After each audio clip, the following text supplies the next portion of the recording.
America అధ్యక్షుడు Trump తాత పేరు ఇప్పుడు ఊరూరా మారుమవుతాంది. పల్లెటూర్ల పొంటి కూడా ట్రంప్ అట్లా చేస్తాండట ఇట్లా చేస్తాండట అని చెట్టు కింద కూకొని మాట్లాడుకుంటాను జనాలు. అంతగానం పేరుకెక్కిండు పెద్ద మనిషి. రోజుకో తీరిగిరం చేసుకుంటా దునియా దేశాలన్నింటిని ఆగం పట్టిస్తుండు.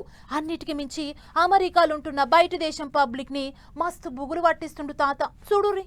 అంటకపోతే ఆముదం రుద్దుకున్నా అంటనే అంటదు. ఇట్లనే ఉన్నది ఇప్పుడు అమెరికా అధ్యక్షుడు ట్రంప్ కాక వ్యవహారం. బయటి దేశపోలను చూస్తేనే సాయిత్తలేడు.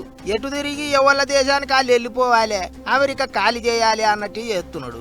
రోజుకో కొత్త రూలు పెట్టి అందరిని ఆగమాగం చేస్తున్నాడు. సోషల్ మీడియాలో ఎవళ్ళన్నా అమెరికా మీద ఎట్టబడితే అట్లా కామెంట్లు రాసినా, ఉగ్రవాదులకు సపోర్ట్ చేసుకుంటే ఏమన్నా కామెంట్లు రాసినా ఎమ్మటే వాళ్ళ వీసాలు రద్దు చేసి దేశం నుంచి బయటికి వెళ్ళగొడుతున్నారట. అంతేకాదు, ఈ కాడ నుంచి వీసా ఇచ్చేటప్పుడే అందరి సోషల్ మీడియా అకౌంట్లు చూస్తారట. పెద్ద ముచ్చట ఏంటిదంటే, ఎప్పుడో ఏడాది 2 ఏళ్ల కింద ఏమన్నా కామెంట్లు పెట్టినా వాటి మీద కూడా కేసులు పెట్టి వీసాలు రద్దు చేస్తున్నారట. మన దిక్కు నుంచి చదువుకోనికే కొలువులు చేయనికే అమెరికా పోయిన వాళ్లకు ఇప్పుడు పెద్ద బుగులే చుట్టుకున్నది. వీసాలు రద్దయిన వాళ్ళు దేశం విడిచిపెట్టి పోకపోతే ఎలగొడతారట, లేకపోతే గట్టిగా ఫైన్లు ఎత్తారట.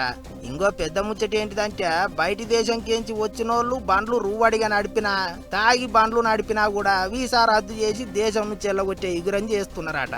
అయితే అన్ని దేశాలేమో గాని అమెరికా చైనా నడుమ ఇప్పుడు లడాయి లాగాతారు నడుస్తున్నది. ఇద్దరికిద్దరు వెనకకు తాగుతలేరు. చూసుకుందామంటే చూసుకుందాం అన్నట్టే చేస్తున్నారు.